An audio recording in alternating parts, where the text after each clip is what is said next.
他也非常的心疼你。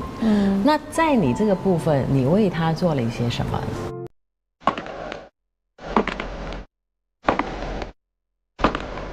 大概没有人不曾问过自己，爱到底是什么？它好像是最简单不过的事情，也可以是最复杂难懂的字眼，让人一直追问下去。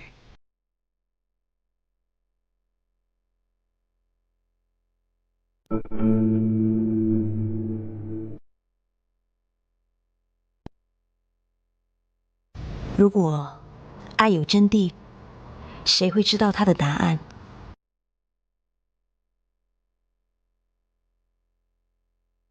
我想，那些歌里唱的，书里写的，大概都不能算数，因为爱不是一个僵硬的概念，而是流动的感受。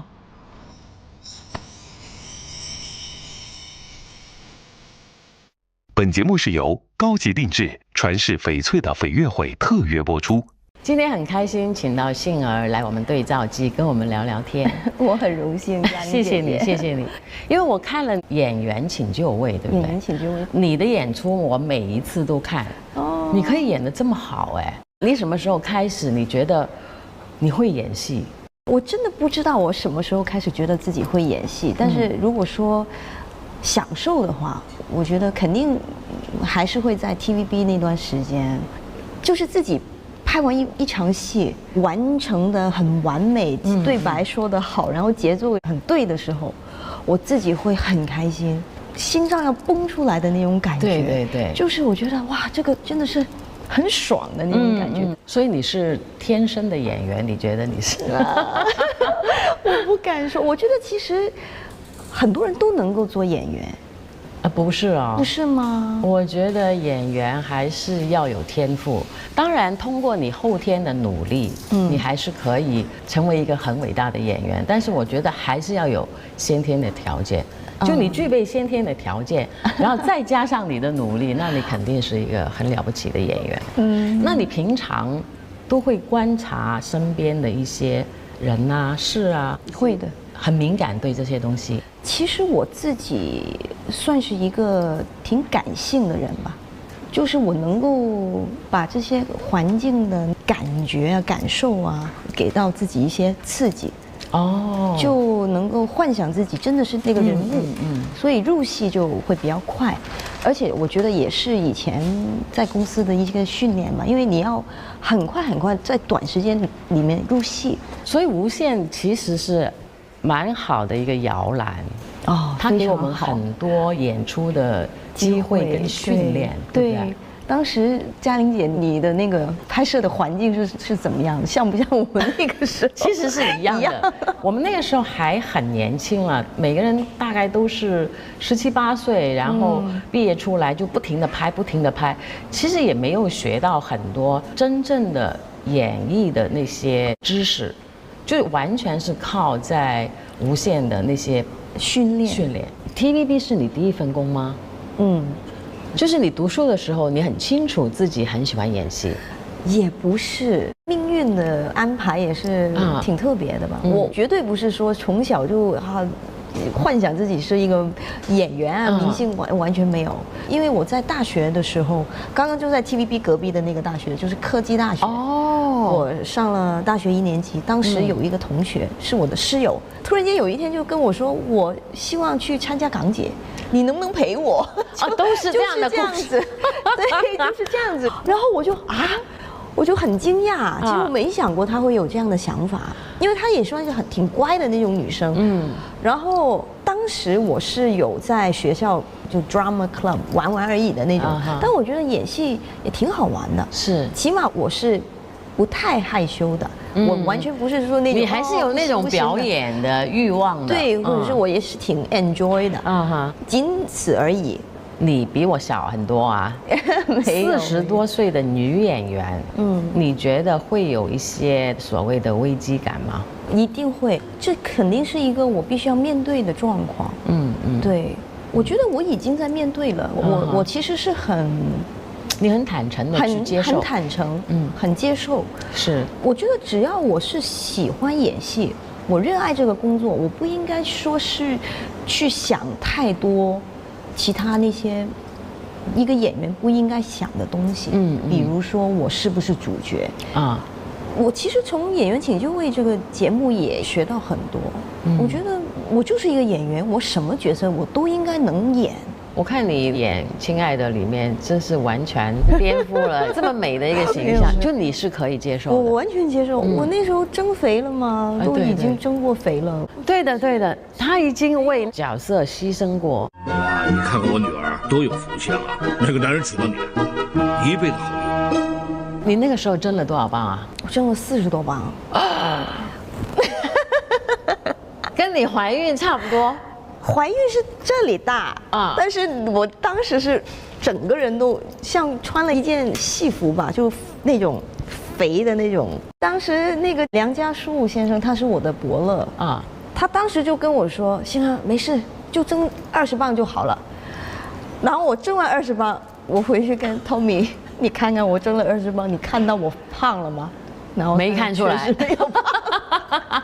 然后结果是要增到40多磅，到了150多磅，哇！因为我高啊，所以胖20磅其实是没有感觉，看不出来。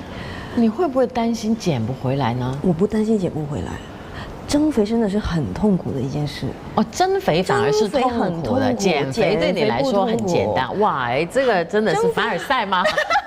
不是，因为其实增肥跟减肥一样，是一个心理的一个关口，你要过的。减肥不让你吃，你就越想吃。对，增肥是你一定要吃，但你吃不下了，不想吃了。我当时是不喝水，喝全脂牛奶，然后呢，雪糕啊、方便面啊那些什么都吃，就隔2、3个小时就吃一顿，这样子。有没有试过吃到吐？倒没有吃到吐，但是看到就想吐。哇！我太佩服你了。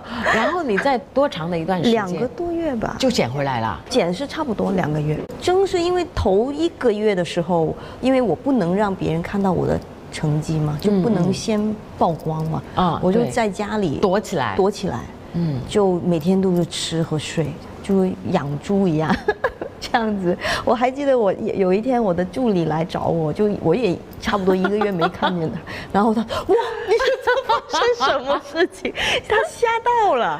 所以你付出的，你是会得到回报的。因为我也是，我爱上演戏之后，尤其是我在演舞台剧的时候，整场戏演下来，得到观众很大的肯定，然后自己好像你说的，哇，我演了一场非常完美的。零瑕疵的一场戏，就你感觉是非常的兴奋，很有满足感。然后那个时候我就会非常的敬畏跟尊重我自己的职业。你有没有这种感觉的时候？会啊，是会啊，真的。希望我们以后有机会。对的，对的。我们希望我们可以找一个故事，可以我们2个人来演一下啊。你会一直演下去？我希望可以啊，像 Lisa 姐，对，她很有追求，对于自己，无论在她的打扮呀，或者是她的工作呀，我觉得她是一个非常值得我去学习的一个前辈。那像嘉玲姐，我肯定你也不是因为赚钱而去继续你这个工作，现在还这么努力去工作，你追求的是什么呢？我追求的是一种快乐，跟满足感。对我来说，我既然找了一份我自己很喜欢的工作，我一定要努力的把它做好。当然，在这个中间你会遇到很多挫败、考验，也有很多享受。我要 try my best， 一定要把它做好。而且我在我的工作当中确实学到很多新的东西，然后也确实收获很大的。我很感恩的。当然，你不停的努力还是很有关系的。我相信你也是啊。你看，你2个月之后，你已经把自己恢复到差不多原来的那个体重了，真很了不起哎。我还要继续努力，还要继续努力。你现在身份也换了啊，结婚啦，生小孩，当妈妈了。你感觉跟以前有什么心态上的一些不一样吗？我觉得是挺不一样的。现在的我觉得是踏实很多，整个人是很稳的，比以前平静，很平静内心。当然也有紧张，或者是有一些时候还是会顾虑啊、焦虑的感觉。这个焦虑来自哪里呢？来自你不知道怎么样分配你的时间。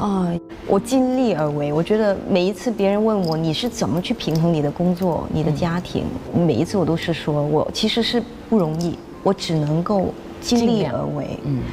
像这一次，我其实才生了孩子2个多月。对啊，你已经完全恢复过来了，还差一点点，还差一点点。但是你说我要把小儿子留在家里，然后带着第2个儿子过来，起码还有1个在身边，可以抱抱，可以看看。是，但是还是心里面是会有很多不舍，对，然后一些牵挂。牵挂呀、不放心啊等等。你老公能够理解吗？我老公真的是一个101分的老公。真的啊？你给他分数这么高啊？他是一个非常非常好的老公，因为他不单是支持我的工作，他还会鼓励我。其实这一次我本来也不希望这么早回来，因为这样就把孩子放下来好像不太好吧。我还是希望可以再照顾他一点啊。因为去年我参加了那个节目他知道我就拿到很好的成绩，但是因为也没想到会拿到那个冠军。当时我其实是怀着孕去上那个节目的。哇，是你胆子还蛮大的哦。其实因为我算过这个时间，就是我到最后，就算比赛结束了以后，其实我的肚子应该还不会显得很明显。那个时候几个月了？4个多月。其实也应该有反应嘞。一开始是有反应，但是还好了，我的那个孕吐啊什么都不是很厉害可能也因为我有过2次的经验，第3次我就觉得我应该 OK 这样子所以我老公他也说，你这个年龄了，既然你拿到这么好的成绩，我觉得你应该继续去追求你的梦想。就他完全了解你，他完全了解，他也说你不知道什么时候这个机会就走了。对，你说你希望再待几年才回去，你不知道还有没有这样的机会。我感觉你现在的生活是被爱包围的，真的是有这个感觉。我特别感恩，就是遇到这个老公，可以说是很幸运吧。因为有时候你要找也不一定找得到。是的，是缘分吧？我觉得在婚姻的生活里面是需要2个人来维护的嘛。我相信他对你非常了解，他也非常的心疼你。那在你这个部分，你为他做了一些什么呢？我真的有点惭愧。其实我觉得我老公为我做的比我为他做的多。跟一个艺人在一起，别说结婚了，我觉得拍拖已经是很难的，要面对很多舆论的压力啊等等。好了，到结婚了以后，别人会拿你们2个比较啊，你老婆为什么要出来工作呀？你是不是赚不够钱给她？这些都是很负面的一些事情，这些对他来说都是不公平的。这种想法，其实你已经在心疼他了，你已经在顾全他的一些想法。是必须要顾全的呀，对，因为他是我爱的人嘛，我当然不希望他不开心，因为他是我老公，所以我觉得他为我的牺牲是比我为他的更大。而且在平时生活当中，可能因为我是艺人，也因为我是那个女人，我们经常会被一些情绪或者是环境啊影响到，会不开心啊，或者是会焦虑啊，或者是担心啊。但是他就是一个非常理智的人，他会替我分析一些事情，而且他也比我年长，他会给你很好的意见，很通透。对，其实我在我老公身上学到很多这些道理，因为他都会跟我说，孩子是孩子，但是我们不能把孩子放在第1位，你永远是我的第1位。So sweet。他真的，他经常跟你说甜言蜜语吗？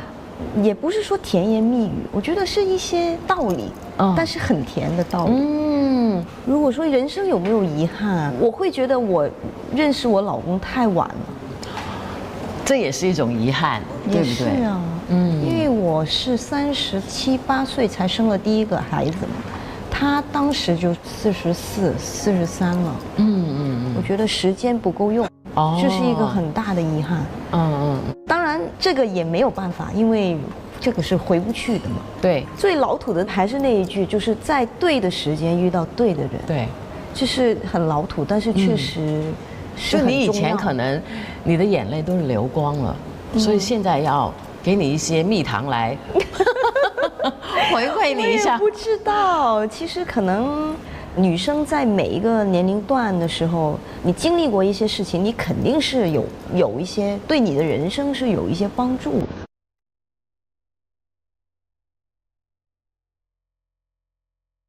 也许我们不需要去相信那些别人口中的真谛，因为每个人都有爱的能力，也因为爱和这个世间所有美好的一样，刻在内心最深处，非得要我们亲自去感受才能拥有，向往着，执着着，成长着。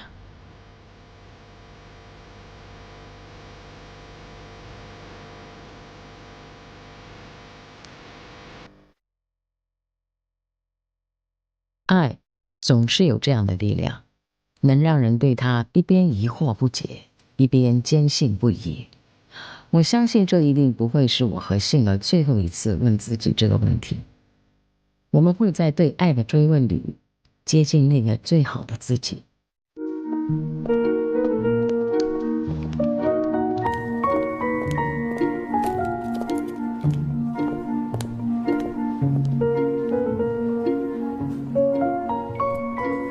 姐，这件感觉怎么样？太夸张了吧？啊？要不您跟我说说，这是要去什么场？战场。战场？我要去打一场家庭保卫战。姐，你可真幽默。哎，邱总，请。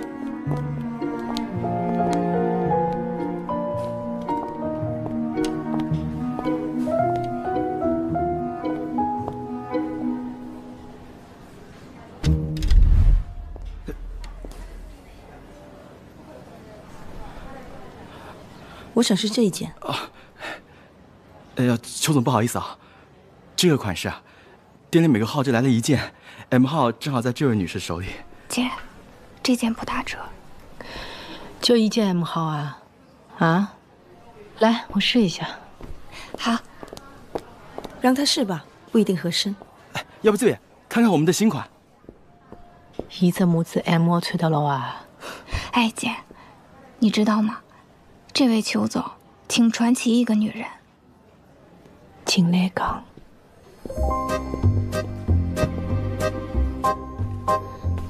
她的第一任丈夫是个香港老男人，结婚没几年就生病去世了。后来啊，她就搞上了另外一个老板，结果3年前那老板车祸也走了。你说邪门不邪门？可是老公继承遗产，双喜临门啊！我怎么没有这么好福气啊？姐，你又瞎说。不过有一说一啊，他在我们店里出手是真大方。有时候那个 Tony， 就是他那个销售，月底业绩不达标，只要给他打一个电话，他立刻二话不说就来买。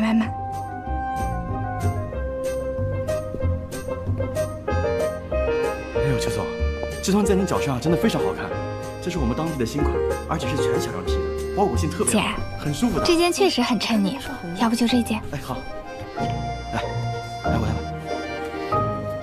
这双有3/8半吗？哦，我帮你查一下，邱总。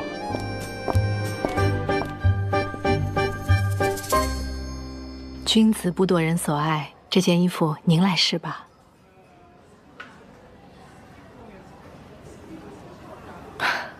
这怎么行？凡事讲个先来后到。您先看上的，我只是恰好先上了手。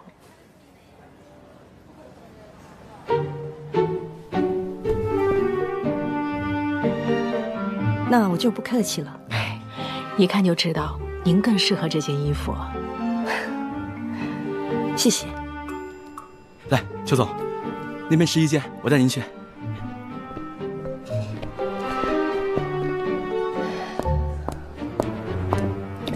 姐，干嘛让给他呀？出手这么阔绰，我能轻易放过吧？以后他来店里啊，马上微信我。啊？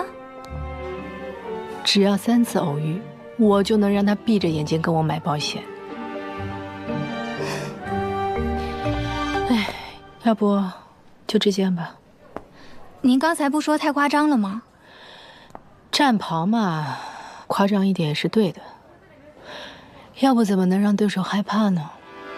精辟。那就祝曼妮姐凯旋而归。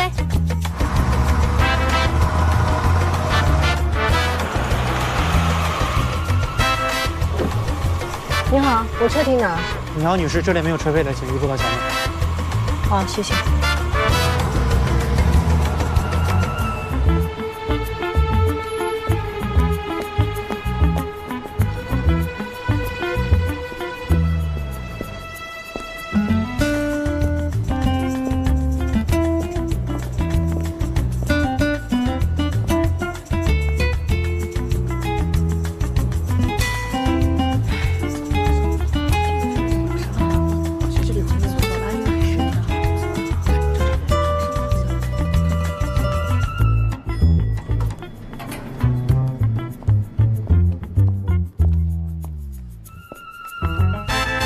哎，您好，女士，请出示邀请函。哦。哎呦，不好意思哦，我忘带了。不好意思啊，没有邀请函不能进的。这么严格？师母，王雪，听到吧？叫我师母。丁志远，我老公。哦，请进。稍等一下，师母，这里请。今天我想和大家聊这么一个话题啊，叫理想生活。师母，您怎么来了？哎，这话怎么说的？首先，我想做一个调查。今天台下的各位，今天是我们家老丁的场子，他是男主人，我是女主人。我要是不来，让人认错女主人，那就不好了呀，是吧？占绝对的手术啊。那这边请。哎，不着急，来来来。为什么你们都觉得？跟你说几句话啊。是不是觉得回答幸福就显得自己傻？王雪是吧？刚考上我们家老丁的研才1年。今天我们能在一起，很多情况你不是很了解。一起聊。今年几岁啊25。哪里人啊？江西人。好了，和大家开了个小玩笑。我们别看我们家老丁在这里风度翩翩、谈笑风生的，可他离开我，就不知道该怎么活了。是不是一定要幸福？现在每天晚上睡觉还非得等我一起。我个人觉得，理想你说这老夫老妻的，不能画等号。幸福是，我说这些你能懂吗？它是一种你在做事过程中体验到的感觉。真懂假懂啊？理想生活呢？真懂。我认为是可追求的、可计划的，并且可在实践中获得的。幸福本身啊，它不是一个主体，它不是一个具体的存在，所以你不可能单独的去追求它。我认为幸福是一种副产品，它是你在追求人生价值的过程当中自然而然的出现的一种附加体验。